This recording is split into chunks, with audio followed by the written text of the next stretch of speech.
The end-of-year party, I thought it would be just another family gathering. I'm Diana Foster, 27, a fashion designer who's made a name in Boise.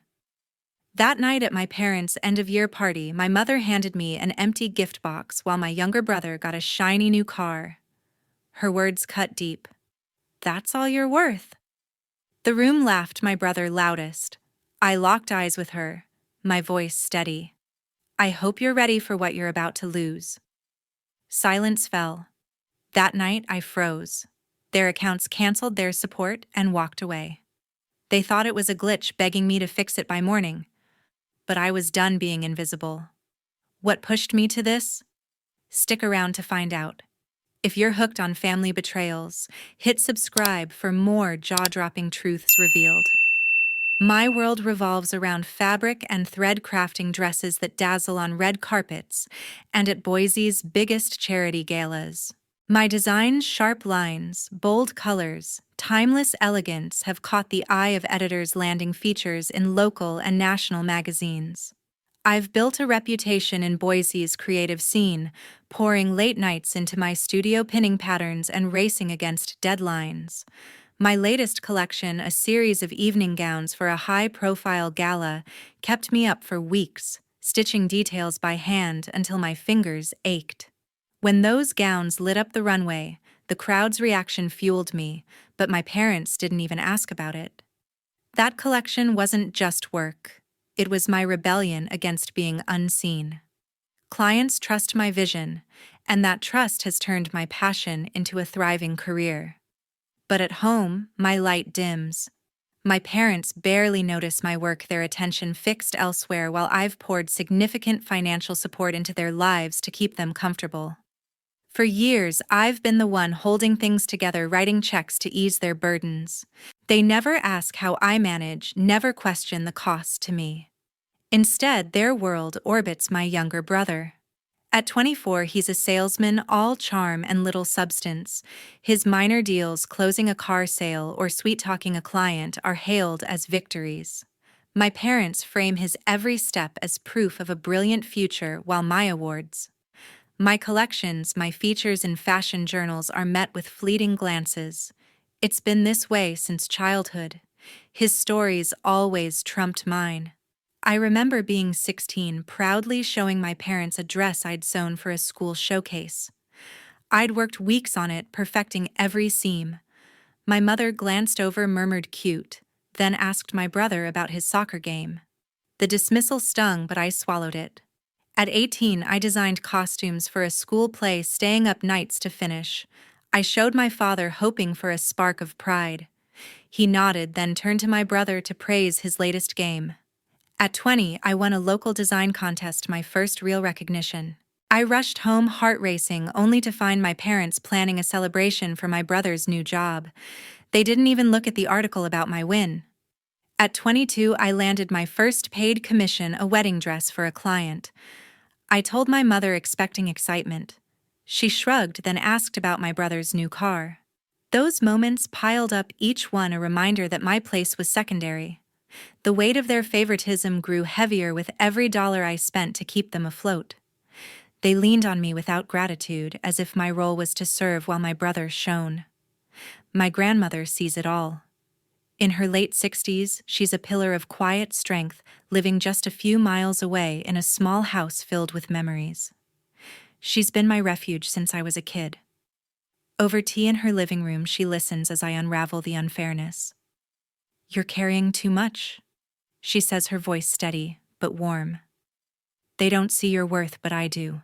She shares stories of her own battles raising my father in lean times, fighting to be heard in a family that overlooked her. She kept my costume sketch from that school play, tucking it into a scrapbook. She hung that client's thank you note on her fridge. "You're building something they can't see," she told me, her voice low. "Don't let their oversight stop you." Those conversations are my lifeline, her faith in me a shield against the indifference at home. She urges me to stand taller, to stop letting their bias define my place. I try to push it aside. My studio is my sanctuary. Every stitch, every pattern is mine to shape. I lose myself in my work, channeling the tension into my designs, but the imbalance festers. My brother coasts his confidence, fed by my parents' endless praise. He'll breeze into their house with tales of minor sales, and they'll treat him like a star, ignoring that he contributes nothing to the family's stability. They'll boast about his bright future while my name slips through the cracks. It's not just their words, it's the way they rely on me, without a shred of thanks, as if my support is a given. Last spring, my grandmother pulled me aside after a family dinner. My parents had spent hours fawning over my brother's latest pitch, ignoring my news of a magazine feature. She took my hand, her gaze unwavering. "You don't have to carry their weight forever," she said. "You're worth more than their blindness." Her words sank deep, stirring a fire I couldn't ignore. I saw their dismissal clearly, my brother's unearned spotlight, my role as the invisible pillar. The end-of-year party at my parents' house was always the highlight of our year. The night was alive with warmth, the glow of string lights draping the living room, casting soft shadows across my parents' modern Boise home. Tables overflowed with platters of roasted turkey, creamy mashed potatoes, and pecan pies, their aromas mingling with the chatter of relatives. I arrived early, carrying a carefully wrapped gift, a scarf I'd knitted myself, each stitch poured with care for my parents. I'd spent evenings working on it, hoping it might spark a moment of connection. My mother, bustling around with her usual efficiency, barely glanced at the package when I set it on the gift table. "Put it there," she said, her eyes already scanning the room for my brother. I bit back the disappointment used to her dismissal and joined the crowd, weaving through cousins and aunts, trading stories and laughter. My brother arrived late as always, his grin wide as he strode in, shaking hands like a politician. At 24, he had a salesman's knack for drawing eyes, his voice loud enough to cut through the noise. He launched into a story about a recent car sale, exaggerating the deal's size, his hands waving for emphasis. My father, leaning against the fireplace, lit up, his laughter booming as he clapped my brother on the shoulder. "That's my boy," he said loud enough for the room to hear. "He's going places." The relatives nodded, some raising glasses caught up in his charm. I stood near the dessert table, forcing a smile, the familiar sting of being overshadowed creeping in. My scarf, tucked among glittering gift bags, felt small, insignificant. I'd hoped for a different night, one where my efforts might be seen. My latest collection had just debuted, earning praise from clients, but I didn't bother mentioning it. I knew the spotlight would stay on my brother. As he recounted another sale, embellishing details, my mother hung on every word, her face glowing with pride. She moved through the crowd, refilling drinks, but always circled back to him, laughing at his jokes, praising his hustle. "He's got such a gift," she told an aunt, her voice carrying over the music. I shifted my weight, clutching my glass, the room feeling smaller with every word. My father joined in, recounting how my brother had closed a deal no one else could. Their pride was a wall, and I was on the outside. My grandmother sat quietly across the room, her sharp eyes taking it all in. In her late 60s, she carried a calm that grounded me. She'd come early, helping set out plates, her presence a steady comfort. As my parents fawned over my brother, she caught my gaze, her expression soft but knowing. She crossed the room, her steps slow but deliberate, and sat beside me. Her hand found mine, warm and firm, a silent anchor. "You don't need their spotlight," she whispered, her voice low so only I could hear. "Your light shines brighter than they know."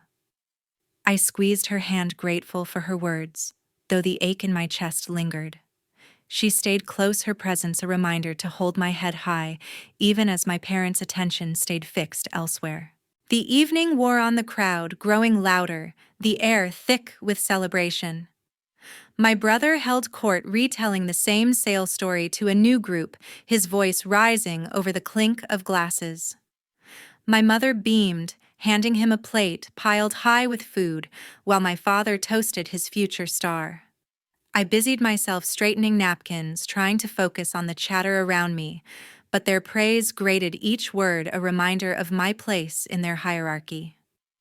I glanced at my scarf on the gift table, still untouched, buried under flashier packages. I'd poured hours into it, imagining my parents' faces when they opened it. But as my mother laughed at another of my brother's stories, I knew it wouldn't matter. My grandmother leaned closer, her voice steady. "Stay strong," she said, her eyes locked on mine. "You're more than their oversight." Her words were a lifeline, pulling me back from the edge of resentment. I nodded, drawing strength from her quiet support, but the weight of the night pressed harder. The party was building to its peak, the moment when gifts would be exchanged, and I braced myself, unsure what to expect, but certain it wouldn't be fair. After dessert, my father stood to hand out gifts. The room buzzed with anticipation, the clink of glasses fading as my father cleared his throat, his broad smile commanding attention. The gift table, piled high with glittering packages, sparkled under the string lights in my parents' Boise living room. Relatives leaned forward, their chatter softening, eager for the annual tradition. I sat near the back, my scarf, the one I'd knitted for my parents, buried under flashier gifts. I'd hoped it might mean something tonight, a small bridge to their approval. My father, his voice warm with pride, turned to my brother first. "For my boy," he announced, holding up a sleek key fob that gleamed under the lights. "A brand new car." The room erupted in gasps and applause, cousins whistling as my brother jumped up, grinning wide, grabbing the keys like a trophy. He strutted to the center, holding the fob high, basking in the cheers. "This is just the start," he declared, his voice dripping with confidence. My father clapped him on the back, boasting to an uncle about how my brother's sales skills had earned this reward. My mother nodded, her face glowing as she chimed in, "He's destined for greatness." The praise washed over the room, relatives toasting his name, their excitement a tidal wave that drowned out everything else. I gripped my chair, the ache in my chest sharpening. I'd seen this before, his spotlight, my shadow, but tonight it cut deeper, the weight of years of being overlooked pressing down. Then my mother turned to me, her smile fading to a thin line. She reached for the gift table, fishing out a small plain box, its wrapping unremarkable compared to the shiny bags around it. She crossed the room, her steps deliberate, and handed it to me without meeting my eyes. "For you," she said, her tone flat. I took the box, my fingers tracing its edges, hoping for something meaningful. I opened it slowly, the room's chatter quieting as eyes turned to me. Inside there was nothing, just empty air. A few relatives chuckled, thinking it a joke. My mother's gaze locked on mine, cold and sharp. "That's all you're worth," she said, her voice slicing through the silence. The words landed like a slap, raw and deliberate. My brother's laugh broke the tension, loud and mocking, his eyes glinting with amusement. "Nice one, Mom," he called, leaning back in his chair, his new car keys jingling in his hand. A few cousins snickered, others joined in, their laughter rippling through the room like a wave. My father didn't laugh, but he didn't stop them either, his silence as heavy as their taunts. I sat frozen, the empty box in my hands, its weightless void mirroring the hollow ache inside me. Years of their indifference, their favoritism, their dismissal of my work and sacrifices crystallized in that moment. The room spun, their laughter a dull roar in my ears, but I refused to let tears fall. Across the table, my grandmother's eyes met mine, her face etched with quiet sorrow. In her late 60s, she sat with a stillness that contrasted the room's chaos, her gaze steady and full of unspoken understanding. She didn't need to speak, her look said everything, a silent acknowledgement of the injustice unfolding. Her hand twitched as if wanting to reach for me, but the table between us kept her still. Her sympathy was a lifeline, but it couldn't dull the sting of my mother's words or the sting of my brother's mockery. I set the box down, my hands steady despite the storm inside, and stood my chair scraping against the floor. I faced my mother, my voice low but clear, cutting through the lingering chuckles. "I hope you're ready for what you're about to lose." I said, my eyes holding hers, then shifting to my father, then my brother. The room fell silent, their faces a mix of confusion and unease. My brother's smirk faltered, his keys suddenly still. My mother's brow furrowed, but she didn't speak. I didn't wait for a response. I turned, my steps measured, and walked out, leaving the laughter, the empty box, and their betrayal behind. My grandmother's gaze followed me, her silent support, the only warmth in that cold moment. That night, I sat at my laptop in my small apartment. The glow of the screen was the only light in my darkened living room, the quiet hum of my laptop, a stark contrast to the chaos of the party I'd left behind. My mother's words. "That's all you're worth," echoed in my head, each syllable fueling a resolve I hadn't felt before. I opened the banking app, my fingers steady as I logged into the joint account I'd shared with my parents for years. It was the account I'd poured thousands into, covering their mortgage, their bills, their lives, while they showered my brother with praise. With a few clicks, I froze it, locking every cent. No more access, no more leaning on me without gratitude. I felt a rush, not of guilt, but of clarity. This was my line in the sand. As I froze the account, a wave of relief washed over me, mixed with a sharp pang of betrayal.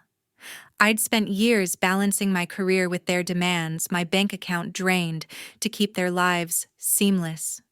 Next, I pulled up the mortgage portal for their Boise home. I'd been the one making payments month after month to keep them secure.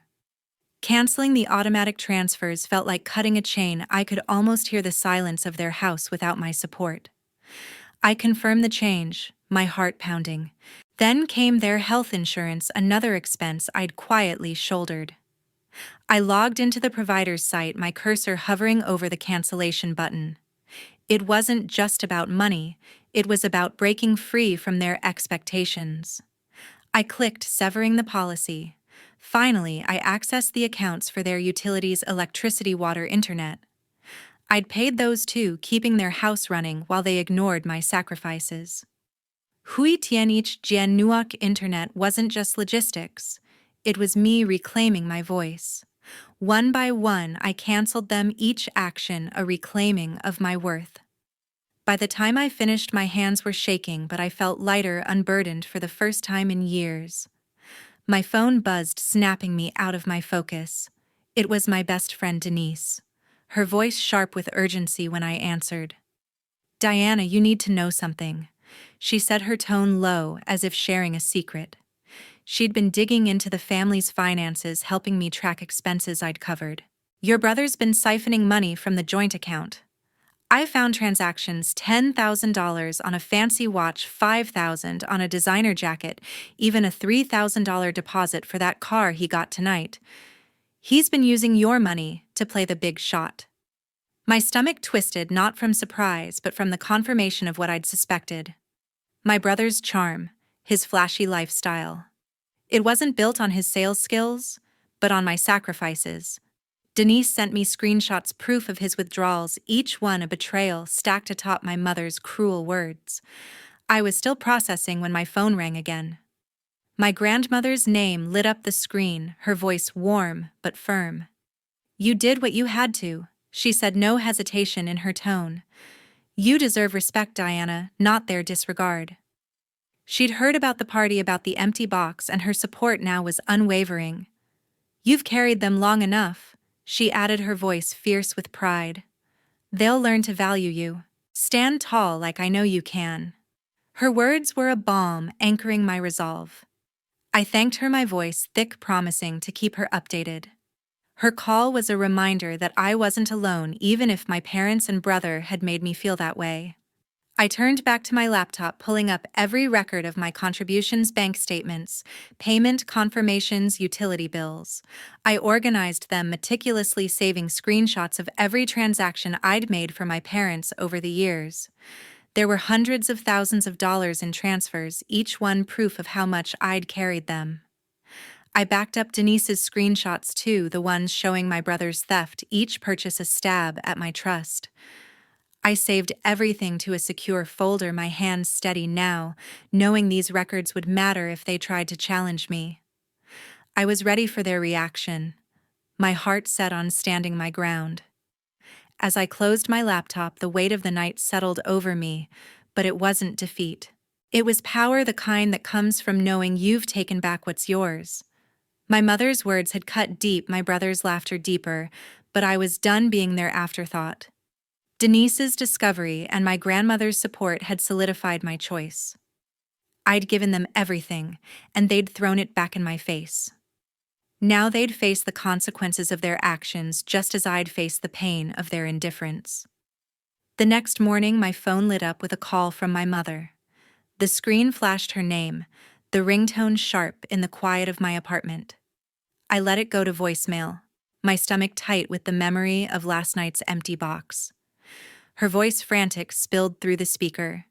"Diana, something's wrong with the bank account, it's frozen. The power's out the water too. It must be a glitch. Call me back." Minutes later, my father called, his tone gruff, echoing her panic. "The internet's down and the bank won't help." "Fix this, Diana." Their voices carried no hint of remorse, only demands, as if I were still their safety net. I set the phone down, their messages unanswered, my resolve hardening. They thought this was a system error, but I knew better. I'd cut the cords they'd taken for granted. My phone buzzed again, this time with a text from my brother.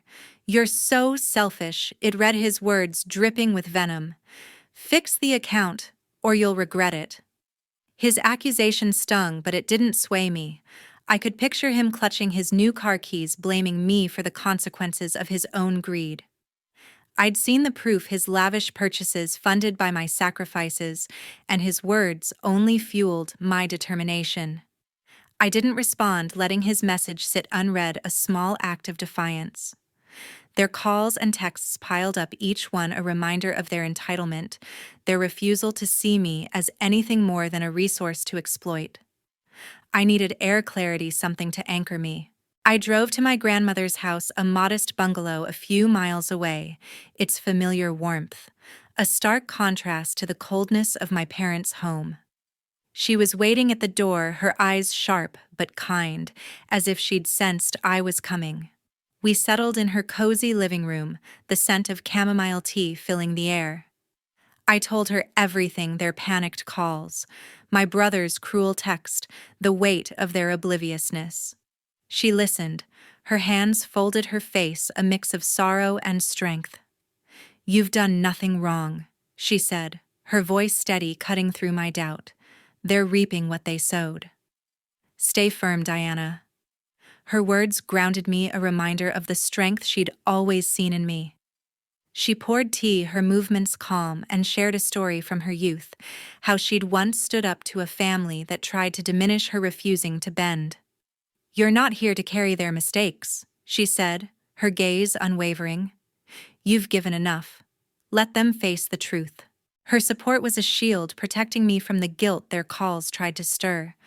I sipped the tea, its warmth easing the knot in my chest, and felt my resolve solidify. I wouldn't waver, not after years of being unseen, not after their betrayal. My phone kept buzzing, more voicemails from my mother, each one sharper. "Diana, this isn't funny," she snapped in one. "The house is dark and we can't afford this. Do something." My father's messages grew curt, blaming me for their predicament, still clinging to the idea of a technical glitch. They didn't know I'd canceled their mortgage, their insurance, their utilities, everything I'd paid for. Their ignorance only deepened my conviction. My brother sent another text calling me ungrateful, as if his car and his lifestyle hadn't been built on my dime. I silenced my phone, their words fading into the background, unable to pierce the clarity I'd found. Sitting with my grandmother, I felt a quiet strength settle over me. She reached for my hand, her grip firm despite her age, her eyes fierce with pride. "You're stronger than their blindness," she said, her voice low but powerful. "Don't let them pull you back." Her belief in me was a lifeline, a reminder that my worth didn't depend on their approval. We talked for hours, the weight of their accusations lifting with every word she spoke. I left her house steadier, my decision to stand firm, unshaken, ready to face whatever came next. Their calls continued into the afternoon, but I let them ring, each unanswered message a step toward freedom. My parents' panic, My brother's anger, they were the consequences of their choices, not mine. I'd carried them for too long, and now they'd learn what it meant to stand without me. My grandmother's words echoed, urging me to hold my ground, and I knew I would. A week later, my parents showed up at the coffee shop near my studio. The bell above the door jangled as my mother and father stepped in, their faces, drawn eyes darting nervously. The cozy Boise Cafe, usually my refuge with its warm lights and soft jazz, felt too small for the storm they brought. I'd been sketching designs at a corner table, my coffee cooling, when they spotted me. My mother's steps were quick, her hands ringing while my father trailed behind, his jaw tight. They slid into the seats across from me, their presence heavy like a weight I'd carried too long. I set my pencil down, bracing for what I knew was coming. "Diana, you have to fix this," my mother said, her voice trembling, almost pleading. "The bank account's still locked. The house is dark. No water, no internet. It's a mess, some system error. You're good with this stuff. Help us." Her words were softer than her voicemails, but they carried the same expectation, as if I owed them a solution. My father leaned forward, his voice gruff. "We can't live like this. Call the bank, sort it out." Neither mentioned the party, the empty box, or their years of taking me for granted. Their desperation was real, but so was my resolve. I took a slow sip of coffee, letting the silence stretch my gaze steady. "There's no error," I said, my voice calm but firm. "I froze the account. I canceled the mortgage payments, the insurance, the utilities, everything I've been paying for years." Their faces froze. My mother's eyes widening, my father's mouth opening, then closing. I leaned forward, my hands flat on the table. $300,000, I said, each word deliberate. "That's what I've spent on your house. Your bills, your lives." While you praised my brother and handed me an empty box. My mother flinched, her hands twisting tighter, but I wasn't done. "And Owen," I continued, my voice sharpening. "He's been stealing from that account. $10,000 for a watch, $5,000 for a jacket, $3,000 for his car deposit. My money, not his." I pulled out my phone, showing them the screenshots Denise had sent, each transaction a glaring truth. My father's face reddened, his fists clenching, but he didn't deny it. My mother's eyes darted to the screen, then away, as if she could unsee the evidence. "You never asked where the money came from?" I said, my tone cold. "You never cared as long as it kept flowing." My mother's voice broke, tears welling up.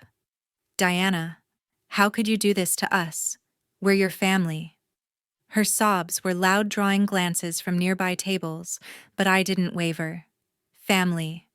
I echoed, my voice low but cutting. "Family doesn't mock you, doesn't dismiss you, doesn't value you only for what you can give. I'm done sacrificing for you." My father's face darkened, his voice rising. "You're ungrateful, turning your back on us like this." He stood his chair, scraping, his anger filling the space. "You'll regret this, Diana." But his words, like my mother's tears, couldn't touch me anymore. I stood too, matching his height, my voice steady. "I've given enough. I'm not your bank anymore."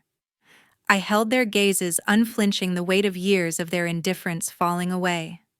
My mother's sobs grew louder, her hands covering her face, but my father just glared, his silence a storm of its own.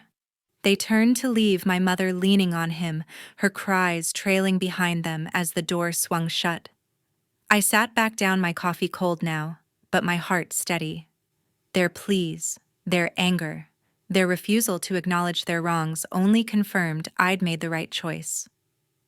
The cafe's hum returned, the clink of cups and soft chatter filling the space. I picked up my pencil, my sketches waiting a reminder of the life I'd built without their approval. I'd carried them for years, but no more. Their tears and threats couldn't pull me back. The truth was, out my sacrifices, my brother's theft, and I stood firm, ready for whatever they'd try next. By spring, I was building a new life. The Boise air was crisp, carrying the scent of blooming lilacs as I stood in my studio, pinning fabric swatches to a mood board. My fashion line, a dream I'd nurtured through years of sacrifice, was finally taking shape. I'd poured my energy into a new collection, bold, vibrant designs that reflected the strength I'd found in myself. The launch was set for a local gallery, a small but meaningful step, and the buzz was growing. Invitations had gone out, and I'd spent weeks sketching, sewing, and planning each stitch a declaration of my independence. My phone, once flooded with my parents' desperate calls, now held messages from clients and collaborators, a testament to the life I was creating without their weight. I'd heard through a mutual friend that my mother and father had lost their house. Without my payments, the bank had foreclosed, and they'd moved to a rented apartment in a small town outside Boise. Their calls had stopped after our confrontation at the cafe, their silence a stark contrast to their earlier demands. I didn't feel triumph, only a quiet acceptance they'd built their own consequences, just as I'd built my new path. My brother, too, had vanished from my life. After I'd exposed his theft, $10,000 for a watch, thousands more for his lavish lifestyle, he'd cut contact, his texts and accusations drying up. His absence was a relief, a clean break from his entitlement. One afternoon, as I adjusted a dress on a mannequin, a package arrived from my grandmother. Inside was a delicate silver necklace, a small pendant shaped like a star gleaming softly in the light. A note in her neat handwriting read, "For my shining star who's always been enough." I held the necklace, my throat tight, its weight, a reminder of her unwavering support. She'd stood by me through every slight, every betrayal, her belief in me a constant when my parents and brother offered none.